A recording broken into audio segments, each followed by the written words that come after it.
அனைவருக்கும் வணக்கம். இப்போ நம்ம எந்த படத்தை பற்றி பார்க்க போகிறோம் அப்படின்னா, கூலி படத்தோட ரிவ்யூ பற்றி பார்க்க போகிறோம்.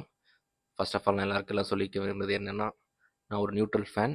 தலைவர் ஃபேனோ, தளபதி ஃபேனோ, தலை ஃபேனோ அப்படிலாம் எந்த ஃபேனும் எனக்கு கிடையாது. சினிமா பிடிக்கும், சினிமா ரசிப்பேன், அவ்வளோதான். இப்போ நம்ம கூலி படத்தை பற்றி என்ன சொல்கிறதுனா, காலையிலேருந்து ஆரம்பிச்சிட்டாங்க. ஃபுல்லாக வந்து அங்கங்கே பார்க்குறப்போ நெகட்டிவ் ரிவ்யூ போயிட்டுருக்கு, மிக்ஸ்டு ரிவ்யூ போயிட்டுருக்கு. பாசிட்டிவ் ரிவ்யூ ரொம்ப கம்மியாக தான் இருந்துச்சு. என்னடா படம் வந்து சுமாராக தான் இருக்கும் போல், மொக்கையாக எடுத்துருப்பானுங்க போல, இல்லை ரொம்ப வந்து லேக் அடிக்குது போல் அப்படிங்கிற ஒரு மைண்ட் செட்டில் நான் போனேன். போய் உட்காந்து படம் ஸ்டார்டிங்லாம் எப்போதும் போல் வழக்கம் போல் தலைவருக்கு டைட்டில் கார்டு, அதுக்கப்புறம் தலைவர் இன்ட்ரோ அப்படின்னு சீன்ஸ் போயிட்டுருக்கு. ஆரம்பத்துலேருந்து கதைக்குள்ளே போயாச்சு. படத்தில் கதை இருக்குது, உண்மையிலே ஒரு நல்ல கதை இருக்குது படத்துக்குள்ளே. ஸோ அப்படி ட்ராவல் ஆகிட்டுருக்கு, ஒவ்வொரு கேரக்டர் இன்ட்ரோ ஆகுது. அப்புறம் ரஜினி என்ன பண்ணுறதுன்னு காமிக்கிறாங்க. இப்படியே போயிட்டுருக்கு. கதை நான் சொல்ல விரும்பல, பட் என்னோட எக்ஸ்பீரியன்ஸ் மட்டும் சொல்கிறேன்.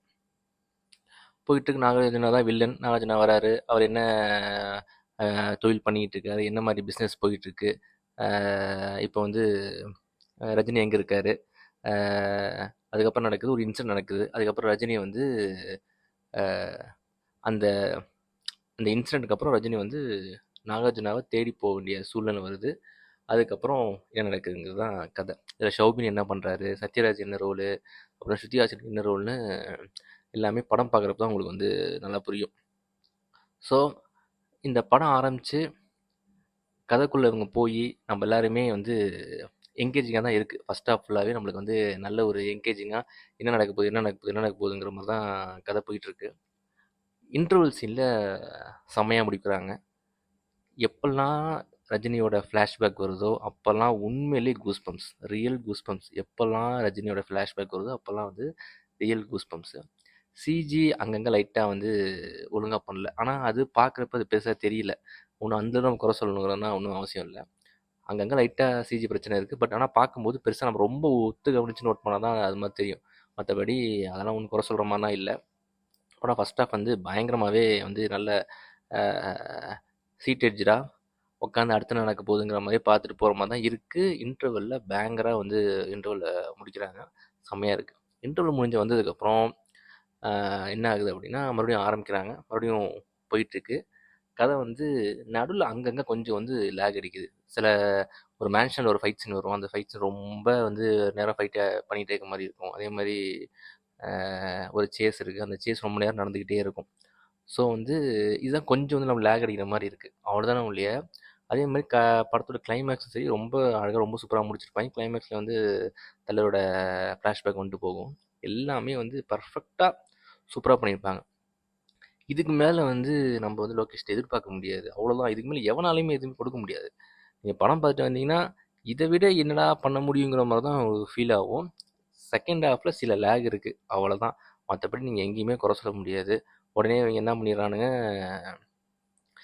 சிஜி சரியில்லை, அப்புறம் வந்து கிளைமேக்ஸ் வந்து சரியில்லை, அப்புறம் வந்து ரோலக்ஸ் அளவுக்கு அமீர் கானுக்கு வெயிட் இல்லை அப்படிங்கிற மாதிரி ஏதாவது ஒன்று குறை சொல்லணுமே அப்படிங்கிறதுனால பண்ணிட்டு இருக்காங்க. எனக்கு தெரிஞ்சு இதெல்லாம் பண்ணது விஜய் ஃபேன்ஸ் தான் நினைக்கிறேன். அவங்க தான் வந்து உள்ள காண்டில் பொறாமையில் வந்து நெகட்டிவ் ரிவ்யூ போட்டுருவோன்னு அள்ளி தெளிச்சிக்கிட்டு இருக்காங்க. அப்புறம் ரிவ்யூவர்ஸும் சரி, டேய் நீங்கள் மொக்க கேவலம், இல்லை வந்து ரொம்ப வந்து என்ன சொல்கிறது, கூலி வந்து எல்சியில் இருக்க வேண்டியதில்லை, ஐசியில் இருக்க வேண்டியது அப்படிங்கிற மாதிரிலாம் கலாய்க்கிறதுலாம் ஒன்றுமே இல்லை. படம் நல்லா தான் இருக்குது. படம் வந்து உண்மையிலே ஒர்த்து வாட்ச். நான் சொல்கிறேன்ல, ஒர்த்து வாட்ச். போனீங்கன்னா ஒரு டீசன்ட் வாட்ச், சூப்பராக இருக்கும், என்ஜாய் பண்ணிட்டு வரலாம். ரஜினியோட ஃப்ளாஷ்பேக்கு அப்புறம் தலைவர் அனிருத் வேறு லெவல் பிஜிஎம், வேறு லெவல் சாங்ஸ். பிஜிஎம்னா மிரட்டி விட்டான் அனிருத் வந்து. ரஜினியோட ஃப்ளாஷ்பேக் வரப்போலாம் பிஜிஎம் வந்து ரியலாக வந்து மிரட்டல் தான். அந்தளவுக்கு உங்களுக்கு ஒரு நல்ல ஒரு பார்க்குறப்போ நல்ல ஒரு கூஸ் பம்ப்ஸு, நல்ல ஒரு இது கிடைக்கும் அந்த பிஜிஎம் கேட்டுகிட்டே பார்க்குறப்போ. ஸோ வந்து படத்தில் லேக் இருக்கா, லேக் கண்டிப்பாக இருக்குது. செகண்ட் ஹாஃபில் என்னடா பண்ணுறாங்க, லைட்டாக வந்து நம்மளை வந்து டயர்டாக்குது, ஓகேவா. அதுக்காண்டி படமே ஒஸ்ட்டு, படமே வந்து வேஸ்ட்டு, என்ன எடுத்து வச்சுருக்காங்க அந்தளவுக்கு இருந்துன்னு சொல்லலைன்னா ஒன்றுமே கிடையாது. நான் சொல்கிறேன்ல, குட் பேட் அக்லிக்கு இது எவ்வளோ பரவாயில்ல. ஆனால் இவங்க இந்த ரிவ்யூஸ் இருக்கானுங்கள, அவைங்க உட்காந்து இந்த குட் பேட் அகிலி சூப்பரா இருக்கு, சூப்பரா இருக்கு, சூப்பர் எப்படி இவங்க மனசாட்சி இல்லாம குட் பேட் அகிலிய வந்து பயங்கரமா இருக்குன்னு கொண்டாங்க. அது ஒரு கதை கிடையாது. அதுல வந்து எதுவுமே கிடையாதுன்னு வச்சுக்கங்க. சும்மா பார்த்ததே சீன்ஸே மறுபடியும் வச்சுக்கிட்டு ஒப்பேத்தி வச்சிருந்த குட் பேட் அகிலிய எல்லாம் சூப்பர்னு ரிவ்யூ சொல்லிட்டு இருக்கானுங்க. இந்த படத்துக்கு ஒரு கதை இருக்கு. நல்லா எடுத்திருக்காங்க. சில குறைகள் இருக்கு, நான் இல்லைன்னு சொல்ல வரல. அதுக்காக இந்த படம் வந்து வேஸ்ட்டுங்கிற அளவுக்கு மொக்க, டயர்ட் ஆகுதுங்கிற அளவுக்கு இவங்க வந்து ரிவ்யூ போட்டுருக்காங்க. ஏன்னா எனக்கு ஏன் கோவம்னா, இவங்க ரிவ்யூ பார்த்து நான் போனேன். இவங்க ரிவ்யூ பார்த்து உண்மையிலே நான் நம்பிட்டேன் படம் வந்து சுமாரா தான் இருக்க போறான்ட்டு. ஆனா போய் படம் பார்த்தா தான் தெரியுது, இவங்க சொல்ற அளவுக்குலாம் ஒண்ணும் இல்ல. படம் நல்லாவே இருக்கு. செகண்ட் ஹாஃப்ல கொஞ்சம் லேக் இருக்கு. ஃபைட் சீன் கொஞ்சம் லென்த்தியா இருக்கு. அப்புறம் வந்து சேஸ் சீன்ஸ் கொஞ்சம் லென்த்தியா இருக்கு. அவ்வளோதான். அத வந்து ஷார்ட் பண்ணிக்கலாம். கொஞ்சம் தேவையில்லாத சீன் எடுத்துருக்கலாம். அவ்வளோதானே ஒழிய, படம் வந்து கதையும் சரி, உள்ள கேரக்டர் சரி, ஒவ்வொருத்தரும் கொடுத்த ரோலும் சரி பர்ஃபெக்ட்டா சூப்பரா பண்ணியிருப்பாங்க. ஷௌபின்னா மலையாள ஆக்டர் பிரிச்சு மேய்ஞ்சிருப்பான். ஷோபின் ஆக்டிங்னா பிரிச்சு மேய்ஞ்சிருப்பான். அதே மாரி நாகார்ஜுனாவும் சரி, கடைசில அமீர் கானும் சரி, எல்லாம் வந்து அவங்க ரோல சூப்பரா பண்ணிட்டு போயிட்டாங்க. ரஜினி சாரும் சூப்பரா பண்ணியிருக்காரு. அனிருத் மியூசிக் வேற லெவலு. லோகேஷ்னால இதுக்கு மேல நீ குடுக்கணும்னா நீ என்ன நினைக்கிறேன்னு தெரியல. என்னமோ வானத்துல இருந்து வேற ஏதாவது வந்து உனக்கு வந்து குடுக்கணும்னு நினைக்கிறியா? என்ன நினைக்கிறாங்கன்னு தெரியல இவங்க. இவ்வளவுதான் படம் பண்ண முடியும். இவ்வளவுதான். போய் நல்லா இருந்துச்சு, காசு கொடுத்து நல்லா இருந்துச்சு, சூப்பரா இருந்துச்சு. சின்ன சின்ன குறை இருந்துச்சு, அது ஒன்றும் பெருசா இல்ல. படம் நல்லா இருந்துச்சு, பார்த்துடலாம் அவ்வளவுதான். நீ நினைக்கிற அளவுக்கு, நீ எதிர்பார்க்குற அளவுக்கு உனக்கு கொடுக்கணும்னா நீயே படம் பண்ணா தான் உனக்கு உண்டு. உனக்கு நீ எதிர்பார்ப்புக்கு நீயே ஒரு படம் பண்ணி நீயே வச்சுக்க. அப்படிதான் பண்ண முடியும். அடுத்தவன் வந்து நீ எதிர்பார்க்கறது அவன் கொடுக்கணும்னு நினைச்சிட்டு இருக்க கூடாது இல்லையா? அது மாதிரி அவன் முடிஞ்சது வந்து ஒரு நல்ல படத்தை அவன் கொடுத்துருக்கான்.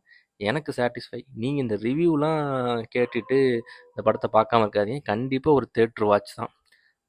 இந்த பிஜிஎம் காண்டி, மியூசிக் காண்டி, ரஜினி காண்டி, அப்புறம் கதை காண்டி, லோகேஷ் காண்டி, இவனுக்கு கண்டிப்பா நீங்க போய் பார்க்கலாம். பார்த்துட்டு வெளில வந்து உங்களுக்கு நான் சொல்றது உங்களுக்கு ஃபீல் ஆச்சுன்னா கமெண்ட் பண்ணுங்க. இல்ல நான் சொல்றது உங்களுக்கு வந்து ஃபீல் படம் மொக்கையா இருந்துச்சுனாலும் கமெண்ட் பண்ணுங்க.